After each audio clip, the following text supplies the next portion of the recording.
Hello नमस्कार दोस्तों, welcome to the Heights के आज के इस वीडियो में हम बात करेंगे जैन धर्म के बारे में। इससे पहले के वीडियो में भी हम लोग जैन धर्म के बारे में डिस्कस कर चुके हैं, आप लोग उस पर भी विजिट करके देख लीजिएगा। उसके बाद में क्रमवार देखेंगे तो चीज़ें बेहतर तरीके से समझ में आएगी। उसके बाद में ये वीडियो देखना ताकि जैन धर्म बेहतर तरीके से समझ में आए आपको, ठीक है, क्रमबद्ध रूप से समझ में आए। स्टार्ट करते हैं। जैन धर्म में हमारा काफ़ी चीज़ें तो हमने डिस्कस कर ली है, कुछ चीज़ें बची हुई हैं। तो आज हम स्टार्ट करते हैं कुछ महत्वपूर्ण तीर्थंकरों और उनके प्रतीक चिन्हों से। तो आप टेबल बनाएंगे, जितना आपने पहले के वीडियो में जितना नोट्स लिख लिया उसके बाद में नीचे अब टेबल बनानी है हमें। तो टेबल बनाएंगे तो लिखेंगे यहाँ पे जैन तीर्थंकर,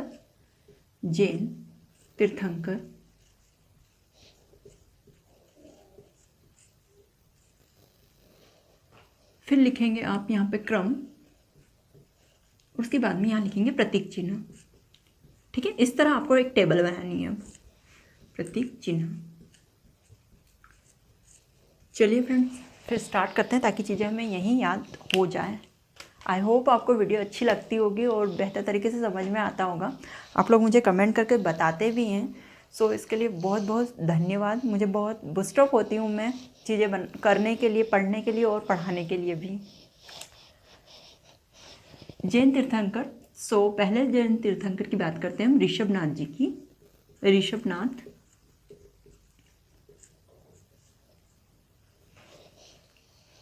पहले के वीडियो में हमने डिस्कस किया है, जैन धर्म में 24 तीर्थंकर हैं, जिनमें ऋषभनाथ जी हैं, जिनका एक और नाम क्या है, आदिनाथ। ठीक है, तो इनका क्रम क्या है, इनका पहला क्रम है। उन 24 तीर्थंकरों में इनका क्रम कौन सा है, तो ये पहले नंबर पर ही आते हैं। ठीक है, इसीलिए इन्हें जैन धर्म का संस्थापक भी कहा जाता है ना। जैन धर्म का संस्थापक किन्हें कहा जाता है, ऋषभनाथ जी को या आदिनाथ जी को कहा जाता है। ठीक है, तो ऋषभनाथ जी पहला क्रम और इनका प्रतीक चिन्ह है सांड। द्वितीय तीर्थंकर की बात करते हैं तो वे हैं अजीतनाथ।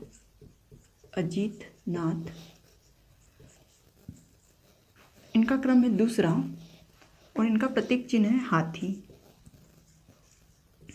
ठीक है, अब बात करते हैं हम संभवनाथ। एक तीर्थंकर है संभवनाथ और 24 तीर्थंकरों में इनका क्रम है तीसरा और इनका प्रतीक चिन्ह है घोड़ा।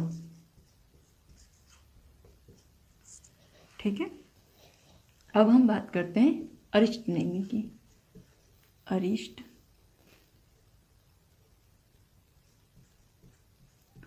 अरिष्टनेमि, जिनका क्रम है 22वां और इनका प्रतीक चिन्ह है शंख। फिर है पार्श्वनाथ।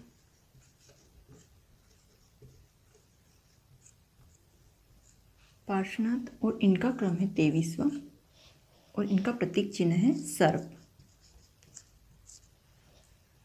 और लास्ट है महावीर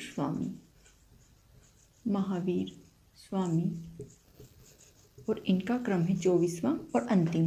ठीक है, और इनके प्रतीक चिन्ह है सिंह। तो फ्रेंड्स, ये थे कुछ तीर्थंकर जैन धर्म से और उनके प्रतीक चिन्ह और उनके क्रम।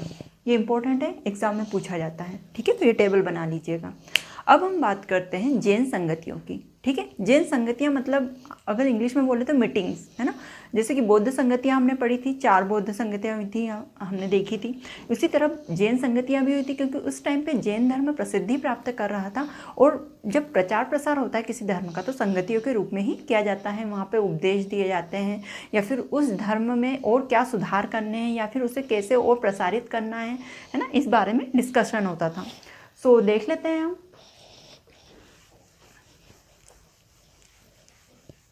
तो जैन संगतियाँ जो हुई थी, है ना, उनकी संख्या 2 है।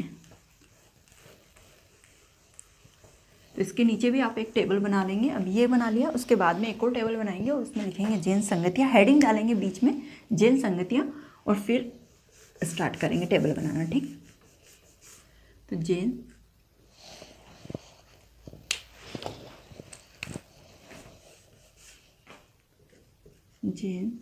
संगतियाँ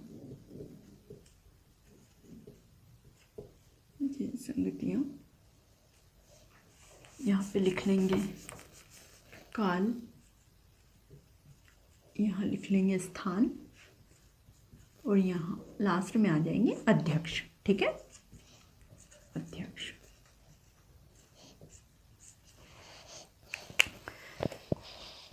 तो मैंने बता ही दिया, 2 संगतियाँ हुई थी, जैन संगतियाँ।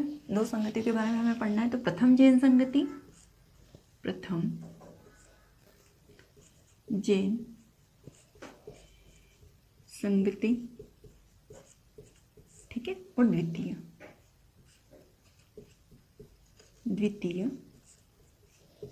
जैन संगति। दोनों पूछी जाती है फ्रेंड्स एग्जाम में, दोनों इंपॉर्टेंट है। प्रथम जैन संगति का जो कालखंड है या समय है वो क्या है, 300 ईसा पूर्व। ठीक है, और द्वितीय जैन संगति का समय है 6ठी शताब्दी, 6ठी शताब्दी ईस्वी। ठीक है, ये दोनों का समय है। स्थान, तो प्रथम, जहाँ तक प्रथम जैन संगति की बात की जाए तो उसका स्थान है पाटलिपुत्र, और द्वितीय जैन संगति कहाँ हुई थी, तो वल्लभी, गुजरात में हुई थी, जो कि वर्तमान गुजरात राज्य में है। ठीक है, तो प्रथम जैन संगति का स्थान था पाटलिपुत्र। पाटलिपुत्र मतलब जो कि बिहार में है, जिसे पटना नाम कहा गया, बिहार की राजधानी भी है, वर्तमान पटना है ये, और कहाँ पर है ये, वर्तमान में बिहार राज्य में। द्वितीय जैन संगति हुई थी वल्लभी में, वल्लभी जो कि कहाँ पर है, गुजरात में है, गुजरात। यहाँ पे ब्रैकेट में आप लिख सकते हैं बिहार, बिहार। ठीक है, अब अध्यक्षों की बात करते हैं। तो प्रथम जैन संगति के जो अध्यक्ष थे उनका नाम था स्थूलभद्र, स्थूलभद्र। ठीक है, और जो द्वितीय जैन संगति थी उनके अध्यक्ष का नाम था क्षमा श्रवण। क्या नाम था, क्षमा श्रवण। ठीक है, तो ये हो गई आपकी 2 जैन संगतियाँ। क्या क्या देखा हमने, जैन संगतियों में 2 संगतियाँ हुई थी, प्रथम जैन संगति, द्वितीय जैन संगति। ठीक है, उनका समय देखा तो क्या समय था, प्रथम जैन संगति का समय था 300 ईसा पूर्व, और द्वितीय जैन संगति का समय था 6ठी शताब्दी ईसा पूर्व। स्थान, प्रथम जैन संगति का स्थान था पाटलिपुत्र, जो कि वर्तमान बिहार में है, और द्वितीय जैन संगति का जो स्थान है वो है वल्लभी, जो कि गुजरात में है। अध्यक्षों की बात करें तो प्रथम जैन संगति के अध्यक्ष थे स्थूलभद्र, और द्वितीय जैन संगति के अध्यक्ष थे क्षमा श्रवण। तो ये हो गई जैन संगतियाँ। अब हम बात करते हैं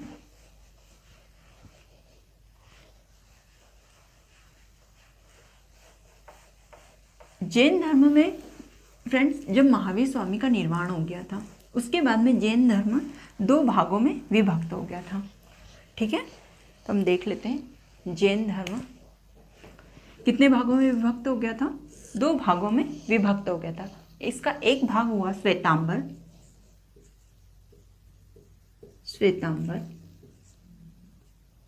और दूसरा हुआ दिगंबर, दिगंबर। ठीक है, कुछ अनुयायी श्वेतांबर में चले गए, कुछ अनुयायी दिगंबर में चले गए। श्वेतांबर के जो प्रमुख थे, जो श्वेतांबर जैन धर्म का जो श्वेतांबर वाला भाग था, श्वेतांबर पंथ था जो, उनके प्रमुख कौन थे, उनके प्रमुख थे स्थूलभद्र, और जो दिगंबर पंथ हुआ इनके प्रमुख थे भद्रबाहु, भद्रबाहु।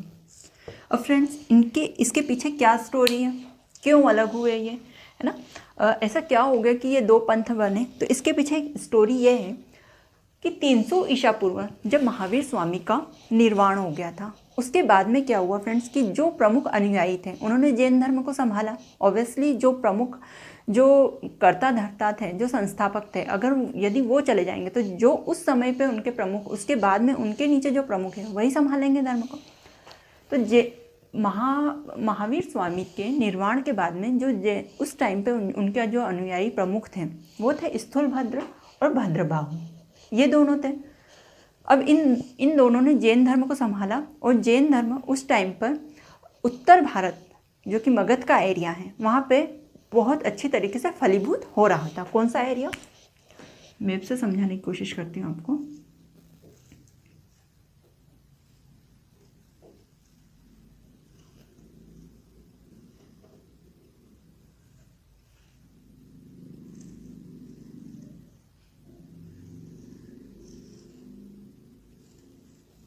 रफ मैप बनाया है मैंने इंडिया का फ्रेंड्स।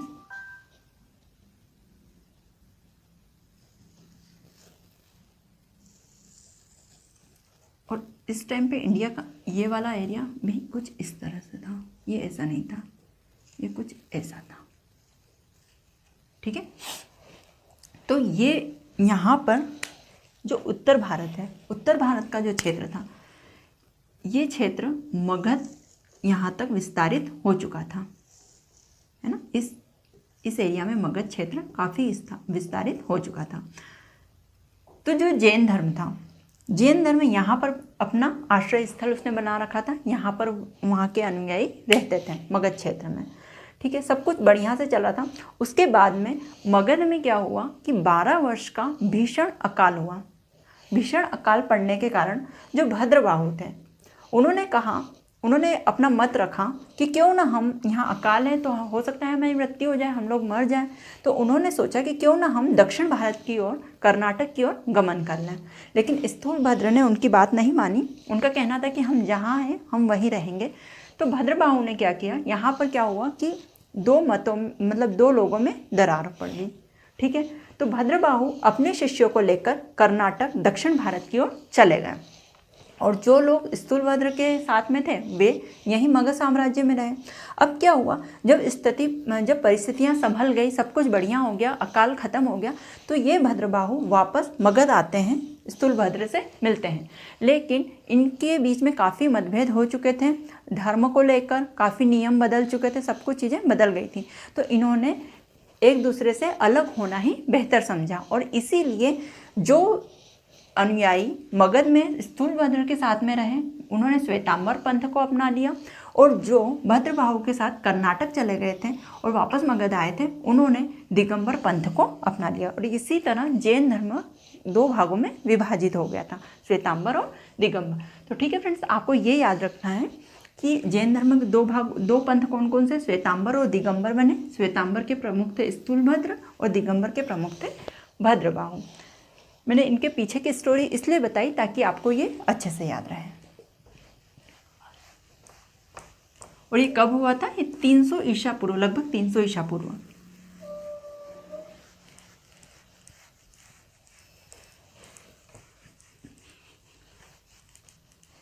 अब हम देख लेते हैं और कुछ इंपॉर्टेंट चीज़ें। तो एक महत्वपूर्ण चीज़ ये है कि जैन धर्म में जितनी भी इनकी मूर्तियाँ बनी हुई है ना, तीर्थंकरों की या इनके भगवान या जो भी है, इनके तीर्थंकरों की जो भी मूर्तियाँ बनी हुई है, तो अधिकतर ये मथुरा शैली में बनी हुई है या फिर मथुरा कला में बनी हुई है ना, मथुरा कला में बनी हुई है अधिकांश मूर्तियाँ। तो कभी भी क्वेश्चन आ जाए कि जैन धर्म के तीर्थंकर की ये मूर्ति किस कला में बनी हुई है, तो आपको टिक क्या करना है, मथुरा कला, अधिकांश मूर्तियाँ। अच्छा, यहीं पे मैं आपको बौद्ध धर्म की भी बता देती हूँ कि बौद्ध धर्म की जितनी भी मूर्तियाँ बनी है वो गांधार शैली में बनी हुई है, ठीक है। ये तो जैन धर्म की बात हो गई, जैन धर्म की। और यदि बौद्ध धर्म का क्वेश्चन आता है ऐसे ही बौद्ध धर्म का आता है, तो आप किस पे करेंगे टिक, गांधार शैली पे, गांधार शैली। अधिकांश नोट करके ये पॉइंट लिख लीजिएगा, ठीक है। अधिकांश मूर्तियां बौद्ध धर्म की। लेकिन कहा जाता है कि बौद्ध धर्म की जो पहली मूर्ति बनी थी, है ना, उनके जो गौतम बुद्ध की पहली मूर्ति बनी थी वो मथुरा कला में बनी हुई है, ठीक है, इस कला के द्वारा बनी हुई है। ये चीज़ भी आप ध्यान रखेंगे। तो ये हो गई एक इम्पोर्टेंट बात। एक और देख लेते हैं। जब भद्रबाहु कर्नाटक चले जाते हैं फ्रेंड्स, है ना, तो वहाँ पर काफ़ी प्रसिद्धि प्राप्त करता है जैन धर्म। दक्षिण भारत में भी काफ़ी प्रसिद्ध हुआ था जैन धर्म जब भद्रबाहु अपने अनुयायियों को लेकर वहाँ चले जाते हैं। तो वहाँ के जो राजा थे, कहाँ के, मैसूर कर्नाटक के जो राजा थे, कौन सा वंश था, गंग वंश के राजा। गंग वंश के राजाओं के द्वारा एक बहुत बड़ी मूर्ति का निर्माण किया जाता है भद्रबाहु की। उन्हें भद्रबाहु को बाहुबली भी नाम कहा जाता है, बाहुबली नाम भी दिया था भद्रबाहु। या फिर वहाँ पर इसे इन्हें बाहुबली भी कहा गया। ठीक है, भद्रबाहु की एक विशाल मूर्ति का निर्माण किया जाता है। कहाँ किया जाता है? देखो, मैसूर के गंग वंश के राजाओं के द्वारा भद्रबाहु की विशाल मूर्ति का निर्माण किया जाता है। और कहाँ किया जाता है? वो किया जाता है कर्नाटक के श्रवण बेलगोला में। कर्नाटक के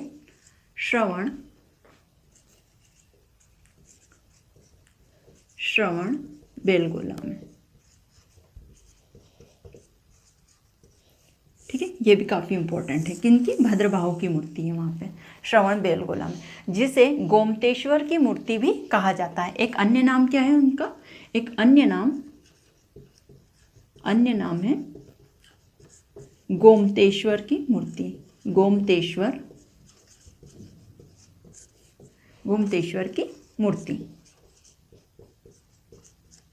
ठीक है फ्रेंड्स, एक ये है महत्वपूर्ण चीज इसकी। क्या है? मैसूर के गंग वंश के राजाओं के द्वारा दक्षिण भारत में भद्रबाहु या बाहुबली की एक मूर्ति स्थापित की जाती है, जिसका स्थान है कर्नाटक के श्रवण बेलगोला। यहाँ पर इस मूर्ति का एक अन्य नाम भी है गोमतेश्वर की मूर्ति। काफ़ी बड़ी और विशाल मूर्ति है ये फ्रेंड्स, काफ़ी फेमस है। पूछा जाता है क्या है इसका एक अन्य नाम? गोमतेश्वर की मूर्ति। और पूछा जाए कि किनकी थी, तो भद्रबाहु की थी। ठीक है, वो मूर्ति। और किन्होंने बनाई थी? तो मैसूर के गंग वंश के राजाओं के द्वारा ये बनी थी।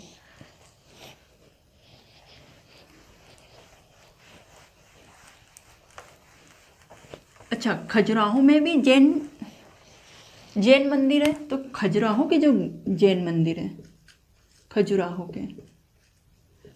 में स्थित जैन मंदिरों का निर्माण किसने करवाया है? ये क्वेश्चन भी पूछा जाता है। तो चंदेल वंश के राजाओं में, चंदेल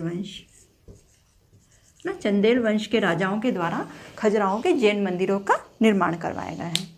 सो फ्रेंड्स, ये तो हो गई हमारे जैन धर्म से रिलेटेड सारी बातें। जैन धर्म हम यहाँ पे समाप्त होता है, हमने सारी चर्चाएं कर ली हैं। अब हमारा बौद्ध धर्म जो हमने पढ़ा था, उसमें एक पॉइंट हमारा रह गया था संप्रदाय से रिलेटेड, उसे हम देख लेते हैं। तो फ्रेंड्स, थोड़ा बहुत यदि बौद्ध धर्म का नोट्स भी आपने बना लिया हो तो ऊपर की साइड थोड़ा सा हेडिंग कहीं पे थोड़ा सा लाइनें छूटी हो तो वहाँ पे आप बारीक बारीक अक्षरों में भी लिख लेना, या फिर आप जैसे भी एडजस्ट कर लेना लिख कर। हम बौद्ध धर्म के बारे में देख लेते हैं, क्योंकि ये इम्पोर्टेंट है फ्रेंड्स, इसको छोड़ नहीं सकते। वो रह गया था उस दिन वहाँ पढ़ाना। तो बौद्ध धर्म भी 2 संप्रदायों में बढ़ गया था। वो 2 संप्रदाय कब? जब गौतम बुद्ध का निर्माण हो जाता है, उसके बाद में बौद्ध धर्म भी 2 भागों में विभाजित हो जाता है। हीनयान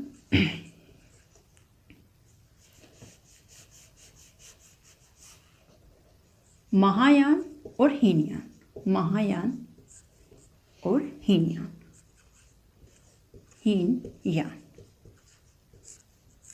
ठीक है फ्रेंड्स, 2 संप्रदाय, जैसे श्वेतांबर और दिगंबर जैन धर्म में विभक्त हो गया था, वैसे ही ये भी विभक्त हो जाता है महायान और हीनयान में। ठीक है, महायान का सिद्धांत क्या था? महायान का सिद्धांत था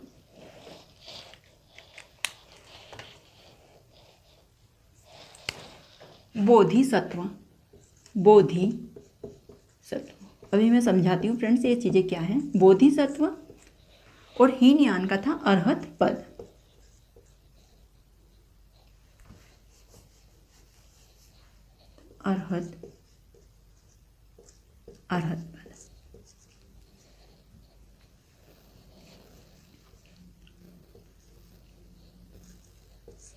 अरहत पद।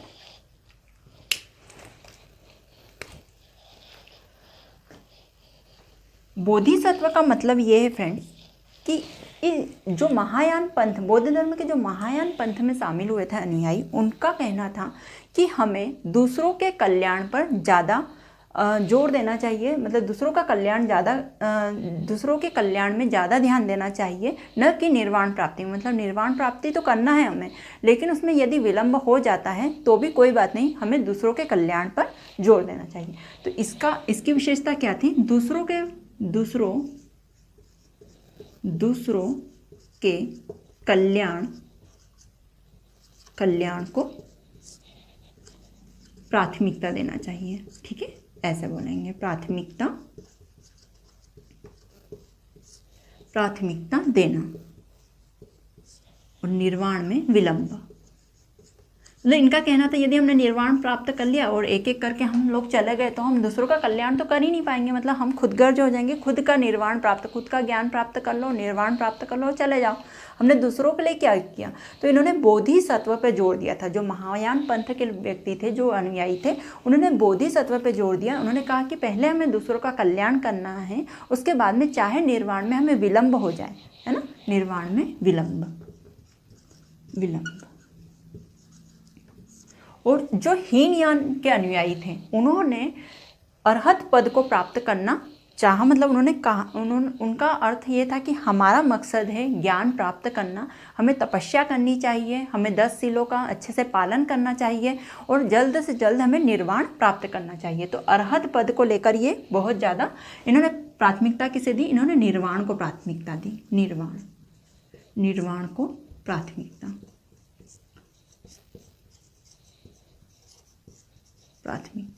इन्होंने भी लोगों का कल्याण किया, लेकिन इन्होंने विलंब नहीं किया। इन्हें ये था कि हमें जल्द से जल्द कैसे भी करके निर्वाण प्राप्त करना है, हमें ऐसी तपस्या करना है, हमें इन चीज़ों का अच्छे से पालन करना है, ज्ञान की प्राप्ति करना है और निर्वाण को प्राप्त करना है। इस बात पर जोर दिया था हीनयान ने। तो ये थे बौद्ध धर्म का इंपॉर्टेंट पॉइंट। ये हमारा रह गया था कि 2 पंथ में बढ़ गया था बौद्ध धर्म, महायान, हीनयान। महायान ने बोधिसत्व पर जोर दिया था, उसे प्राथमिकता दी थी, और हीनयान ने अरहत पद पर प्राथमिकता दी थी। तो फ्रेंड्स, ये हो गए हमारे धर्म जो इम्पोर्टेंट है, एग्जाम के दृष्टिकोण से पूछा जाता है यहाँ से क्वेश्चन। बौद्ध धर्म और जैन धर्म, दोनों धर्मों को हमने अच्छे से पढ़ लिया है। और कोई भी क्वेरीज वगैरह हो तो आप कमेंट बॉक्स में कमेंट करके पूछिए। आपके कमेंट आते हैं, मैं सारे कमेंट रीड करती हूँ और मुझे बहुत अच्छा लगता है जब आप मुझे अप्रिशिएट करते हैं। सो वीडियो देखने के लिए धन्यवाद। फिर मिलते हैं नेक्स्ट वीडियो में। नमस्कार।